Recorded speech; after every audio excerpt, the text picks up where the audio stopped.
Today, we're talking about the code and the incredible woman behind it that literally took us to the moon. This is the story of Margaret Hamilton and how her work as a software engineer actually saved the Apollo moon landing. So let me ask you this. Could a simple software bug have stopped the moon landing? I mean, think about it. One of the biggest moments in all of human history, millions of people watching, and it all could have been derailed by a computer glitch. Sounds crazy, right?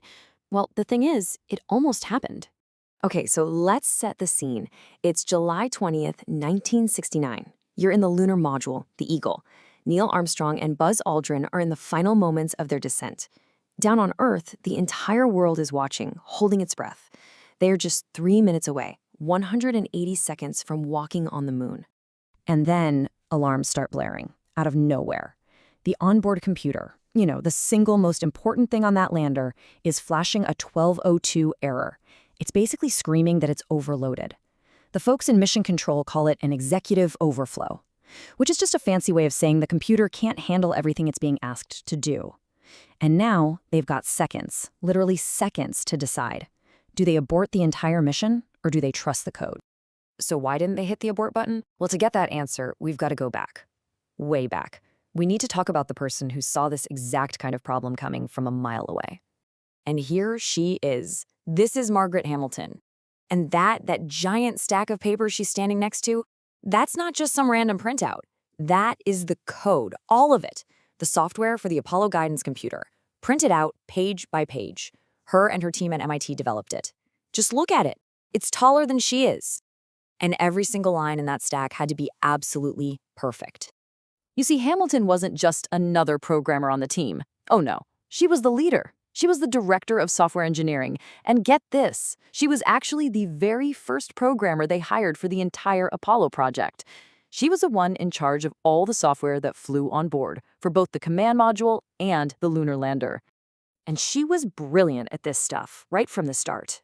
On one of her first jobs on an early defense project, they kind of tried to haze her. They gave her this impossible program that nobody could solve. The guy who wrote it even put all his comments in Greek and Latin, just to be difficult. Well, guess what? She was the one who cracked it, the very first person to make it work. But here's the thing. Her biggest contribution wasn't just writing amazing code. It was about fundamentally changing how we think about writing code. Believe it or not, she's the one who came up with the term software engineering.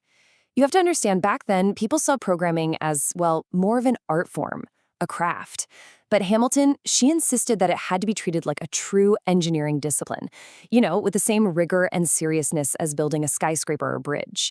And at first, people laughed at her. They thought it was this radical, crazy idea. Yeah, they weren't laughing for very long.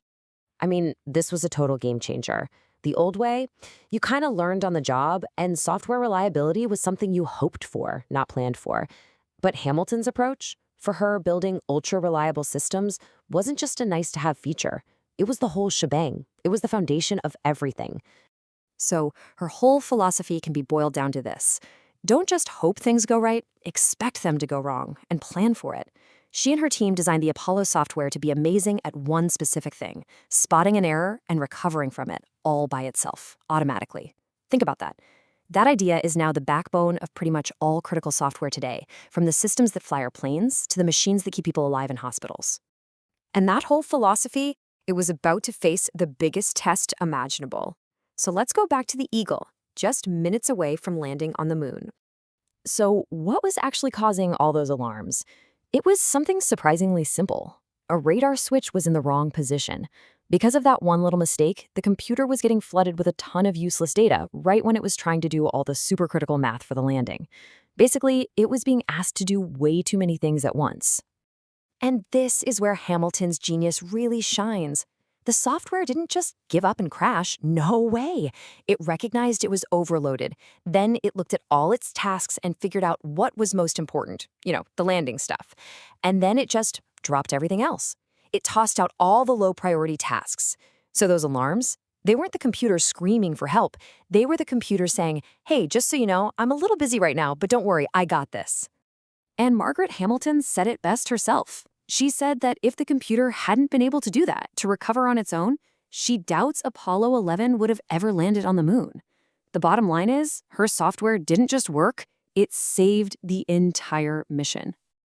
Meanwhile, back in mission control, this one engineer, a guy named Jack Garman, he heard the alarm, and he knew what it was.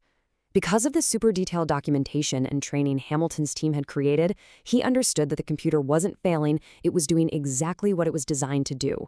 So he yelled, "Go, go," into his headset, giving them the all clear to continue. And well, you know the rest. Okay, so saving the moon landing is enough to make you a legend, right? But for Margaret Hamilton, her legacy goes way, way beyond that one incredible moment. Just look at this. You go from this young programmer, probably standing next to a mountain of code in 1969, to decades later, in 2016, receiving the Presidential Medal of Freedom from President Obama. I mean, that's the highest honor a civilian can get in the US. Her work was recognized at the absolute highest level, and for very good reason. And she didn't stop after Apollo, not even close. She went on to found not one, but two of her own software companies. She published more than 130 papers and reports. She became this incredible role model, opening the door for so many more women in science and tech. And how cool is this? She was even turned into a Lego minifigure in the Women of NASA set. That's how you know you've made it, right? Then, in 2003, NASA wanted to recognize her contributions again. So they gave her their Exceptional Space Act Award, and with it came a cash prize of $37,200. Now, that might not sound like a crazy amount today, but at the time, it was the largest financial award NASA had ever given to a single person. That tells you just how important her work really was. So really, the next time your phone doesn't crash or an app just works the way it's supposed to, you have people like Margaret Hamilton to thank for that. Her story is this amazing reminder that behind all of our incredible technology, there are brilliant people. Which kind of leaves us with one last question to think about. Who are the hidden figures out there right now writing the code that's going to define our future?